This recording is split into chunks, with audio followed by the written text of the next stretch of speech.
Oi, gente. Eu queria aproveitar que o dia de hoje acabou e que o feriado começa amanhã para fazer algumas reflexões aqui na minha rede social preferida, porque eu não tive oportunidade de fazer em outros espaços quais eu gostaria muito de ter feito. Ou não senti a vontade para fazer, senti que talvez fossem colocações que não viessem, né, se não seriam recebidas de uma forma muito dialógica, né, mas talvez como um ataque, então eu preferi fazer na minha rede social preferida. E aí eu queria dizer também que de forma nenhuma eu venho aqui pra atacar ou menosprezar ou ofender o trabalho que foi feito nessas últimas semanas, né, que teve muita visibilidade pelo país, mas eu queria fazer algumas considerações e algumas reflexões sobre isso. Eu peço desculpas se alguém se sentir pessoalmente ofendido e dizer que eu gosto de conversar, eu gosto de discutir as coisas, eu sinto falta disso nos meus ambientes de trabalho, gosto de refletir e gosto de ouvir outras perspectivas. Então, a primeira coisa que eu queria dar início aqui, para pensar com vocês, é sobre a cultura de paz. Eu não sei, né, enfim, né, foi um termo usado de forma ampla essa semana, né, que, enfim, eu não preciso ficar, enfim, né, contextualizando qual que é a situação da semana, mas que esse termo foi usado de forma, assim, sem escrúpulos.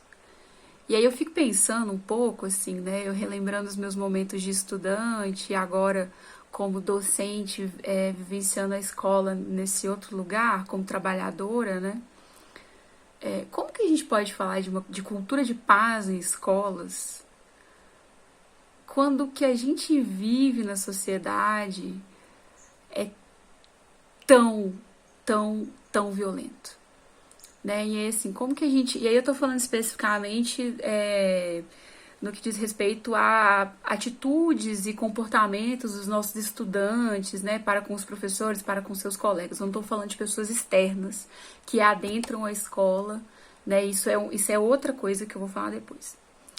Mas eu tô falando especificamente disso, né? De estudantes das escolas que promovem atos agressivos, violentos, mortes, enfim. Como que a gente pode... E aí, assim, e os pormenores também, né? As agressões verbais, as humilhações, enfim. Como que a gente pode falar de cultura de paz quando a gente tem um sistema, né, de vida que não pensa e não respeita essas pessoas? Como que eu posso exigir, eu tô falando sério, assim, como que eu posso exigir de um adolescente que muitas vezes não tem afeto em casa, e não porque a família não quer, mas porque a família tá ralando pra caramba do lado de fora pra colocar comida e pagar a conta e não tem tempo pra esse filho? Como que eu posso exigir desse adolescente que ele tenha respeito, que ele entenda o que é um bem público, sendo que ele é um ser que está jogado e à margem das políticas públicas? Como que eu posso explicar para ele que o patrimônio da escola é dele, sendo que ele não se sente pertencente a uma sociedade? Que a cultura dele não é válida, que os saberes dele não são válidos, que as suas vontades e seus desejos não são respeitados, não são ouvidos? Pô, a gente tá falando de adolescente, de criança que não tem acesso a uma mobilidade urbana, que não tem acesso a lazer, que não tem acesso à cultura.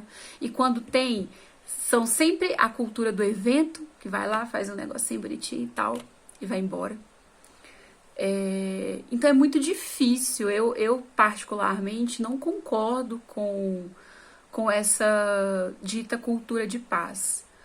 Porque é muito contraditório, é muito... Como que eu quero que a criança e o adolescente que adentra a escola largue lá fora tudo que ele vivencia? E aqui é um mundo mágico de Oz, onde a gente vai aprender várias coisas. E aqui você tem que se comportar dessa forma. Então, assim, eu acho que é muito complicado. Eu não tô dizendo que tem que ser um oba-oba, eu não tô dizendo que é algo fútil, mas tô dizendo que é muito pouco. Que pensar isso, né, como uma forma de resolver os problemas da escola é muito raso. Porque os problemas da escola não são tão da escola, não são só da escola. Sem contar que a gente não pode esquecer de falar que a escola também é um espaço onde a gente perpetua e reproduz violências, né? A violência de gênero, a violência do racismo, a violência da liberdade de expressão. Eu achei muito engraçado, eu vi uma divulgação muito aleatória aí de uma escola dizendo que, excepcionalmente, no dia de hoje, o uniforme escolar vai ser substituído por uma camisa branca. Só hoje a gente pode vir com outra roupa que não o uniforme escolar. Não vou entrar no mérito da importância ou não do uniforme escolar. Uma escola, né? Enfim, a escola como ambiente de trabalho que muitas vezes reproduz lógicas violentas com seus profissionais, né? Com exploração na carga horária, enfim, né? Movimentos hierárquicos que são super violentos. Enfim, e diversas outras violências simbólicas, estruturais, grandes e pequenas, que estão dentro das nossas escolas. Estruturais em termos da escola física, simbólicas no termos dos nossos comportamentos e atitudes. Dito isso, queria dizer que de forma nenhuma, assim, eu entendo tudo que foi feito. O que basicamente a sociedade fez nos últimos dias foi jogar a responsabilidade para a escola de resolva isso. E o que a escola fez? A escola fez o que ela sempre faz, ela tentou resolver as coisas de forma rápida, de forma eventual. Se acontece alguma coisa, vamos parar e vamos fazer uma palestra sobre isso e depois a gente nunca mais fala sobre isso. É a mesma coisa que acontece com datas comemorativas, com diversas outras coisas que tem um autor que eu gosto muito, que é o Luiz Antônio Simas, que tá para lançar um livro ou um pensamento a respeito do que é a cultura do evento e o evento da cultura, né? E aí pensar a cultura do evento como isso, né? Assim, é uma pontualidade. Então, pontualmente, nós vamos fazer uma passeata. Pontualmente, nós vamos falar sobre a arte negra. Pontualmente. A gente não desenvolve essas coisas a longo prazo da forma como a gente sabe que é o que vai resolver. Mas é isso, né? Assim, eu não tô culpando as escolas por terem feito o que elas fizeram. Né? Eu acho que, assim, dentro do que foi possível, nesse grito de socorro, as coisas foram até interessantes. Eu vi muitas coisas assim, falei, cara, que doido isso. Será que a gente pode fazer isso mais vezes? Parar para conversar mais vezes sobre como a gente se sente nesses espaços, sabe? A gente tem que parar de achar que uma passeata vai resolver o problema da violência na escola, né? Ou que uma visita da guarda municipal ou da polícia militar ou de qualquer outro representante da segurança pública em termos de polícia, né? Vai resolver o problema da violência na escola. Eu nem preciso dizer aqui que tem diversos estudos que falam que não, né? Porque em algum momento, quando a poeira baixar, as guardas não vão ficar mais na porta da escola. A gente já viu isso acontecer. Realengo em 2011, Saudade, a gente já viu isso acontecer antes. E eu acho que mais uma vez a gente está tendo a oportunidade de atinar e falar, cara, tem que ser a longo prazo. Tem que ter psicólogo, tem que ter assistente social, tem que ter o acompanhamento da saúde, sabe? Assim, e é uma coisa que você fica assim, cara, não vai ser a força policial que vai resolver isso. Não vai ser uma palestra que vai... Vou perguntar aqui, eu espero que os meus colegas professores e docentes e trabalhadores da educação me digam de verdade. Nesses últimos dias, o que vocês aprenderam sobre como lidar com essas situações na escola? Porque eu não aprendi nada. Eu escutei várias coisas. Escutei que a guarda municipal vai estar lá quando a gente precisar. Eu vi isso na internet, eu vi prefeito falando isso, eu vi, enfim, né, autoridades falando isso. Mas quando o pau quebrar, quando o aluno tirar a faca, o que nós vamos fazer? Eu não aprendi nada sobre isso. Eu aprendi que se acontecer alguma coisa, eu tenho que acionar uma força policial. E é o certo, né? A gente sabe que é o certo. Mas na hora do quebra-pau, eu não aprendi isso na faculdade. E eu não aprendi isso essas últimas semanas. O que eu aprendi sobre como lidar com essas situações, eu aprendi numa ocupação estudantil. Eu aprendi na Escola de Belas Artes, quando as pessoas ameaçavam entrar na ocupação, e aí a gente aprendeu por meio de uma auto-organização. E, infelizmente, o que eu tenho visto não são auto-organizações, são demandas, diretrizes, protocolos que vêm de fora. Ninguém perguntou para um professor o que ele vai fazer, o que ele pensa em fazer, como ele vai agir. Você vai trancar a sala, vai esconder debaixo da carteira, vai empurrar armário, vai sair correndo. Ninguém sabe. Não existe uma auto. Aí a gente sabe muito bem porquê, enfim, não precisa entrar nesse mérito. Mas, sabe, assim, as coisas que eram importantes da gente pensar junto e é falar sem medo das coisas. As coisas podem acontecer. Como podem não acontecer, né? Porque o que a gente viu, inclusive, nos últimos dias, foi uma onda de fake news, de gente sambando em cima do medo dos outros, tomando, assim, sem nenhum escrúpulo, só para se divertir e ver as pessoas aterrorizadas, com medo, né? Enfim, a gente sabe isso, né? As coisas não têm mais impacto como deveriam. Enfim, diz tudo isso. Para dizer também sobre essa questão, né, de pessoas externas à escola. Isso é uma coisa que mais difícil ainda se a escola não consegue lidar com sua própria comunidade, que dirá com a comunidade externa, né? E é inegável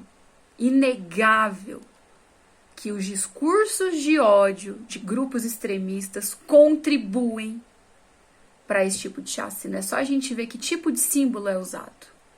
É só a gente ver os discursos, as redes sociais, os perfis, quem são as pessoas que promovem esses absurdos, essas chacinas, essas coisas horríveis.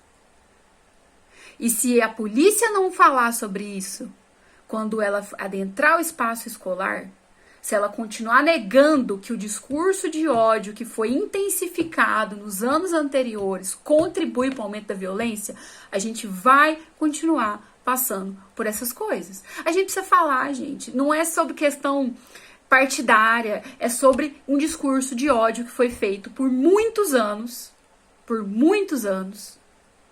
e que se intensificou porque ele foi literalmente deixado, sabe? Então, a gente precisa falar sobre essas coisas. A gente precisa começar a pensar para além da pontualidade, para além do evento. Não só sobre, né, a questão da violência nas escolas, mas, poxa, datas comemorativas, enfim, passar desse lugar. E eu tô dizendo tudo isso, assim, pra dizer que a gente precisa conversar sobre, sabe? Assim, gente, dá uma tristeza no coração quando a gente vê, tipo assim, falei, poxa, eu fiz passeata pela violência quando eu fui aluna numa escola pública. E eu tô vendo acontecer de novo. E de novo. E de novo. E de novo. Então a gente precisa muito pensar a longo prazo. E a gente precisa pensar poder público com quem tá na escola. É com o professor, é ouvindo o estudante, é ouvindo a gestão da escola, é ouvindo outros sujeitos educadores da escola, as merendeiras, as pessoas que trabalham na secretaria, as pessoas que trabalham com a limpeza. Porque todo mundo lembra do professor, né? Porque assim, a gente está nesse lugar da visibilidade, porque está ali em contato o tempo inteiro, mas ninguém lembra que existem outros sujeitos educadores dentro da escola. E aí vai dar 15 minutos de vídeo, mas eu queria dizer isso de verdade, assim, do fundo do meu coração. Não adianta a gente falar de cultura de paz, na minha concepção de educação, se a gente não começar a falar de outras questões dentro da escola. Se a gente não começar a reconhecer todas as violências que os estudantes passam também. Todas as violências que nós, professores, outros sujeitos educadores, trabalhadores, passamos também. E compartilhar com eles também. Assim, olha, eu sei que é foda isso pra você, estudante, mas pra mim é foda isso também. É a gente começar a tentar dar mais valor à relação que a gente tem. E tentar ser menos, sabe, escola. E devagar, escola. Devagar, sabe? Não é com um evento que a gente vai resolver as coisas porque a gente não tem tempo para trabalhar a longo prazo, porque tem que trabalhar tal conteúdo, porque vai cair tal prova, porque vai fazer tal não sei o quê. É devagar a escola, sabe? É devagar poder público, em cima das gestões da escola, em cima das secretarias de educação, em cima das superintendências. Deixa as pessoas tentarem fazer as coisas com calma. E eu não tô falando de um trabalho que é 1 ano, não, velho. Eu tô falando de um trabalho que vai ser eterno. Eterno. Porque a coisa é sistêmica. Sabe? O movimento da Latinoamérica, que vive esse ciclo de governos mais à esquerda, governos populares, depois passa de novo por essas situações todas que a gente passou e agora volta a respirar um pouco, sabe? Então era isso que eu queria dizer como uma pessoa que trabalha na educação, como uma educadora. Que, enfim, né, eu me senti muito angustiada esses dias, porque eu sinto que no dia, hoje é dia 20, né? No dia 24, que é a segunda-feira, só conferir, no dia 24, tudo vai voltar a funcionar conforme uma engrenagem. A gente faz, tira uma foto, depois volta a funcionar como uma engrenagem, sabe? Então era isso que eu queria dizer. Por menos culturas de evento, por menos ações pontuais e por mais eventos da cultura, por mais momentos de decantar, por mais experiências, por mais diálogo, eu acho que a gente precisa conversar.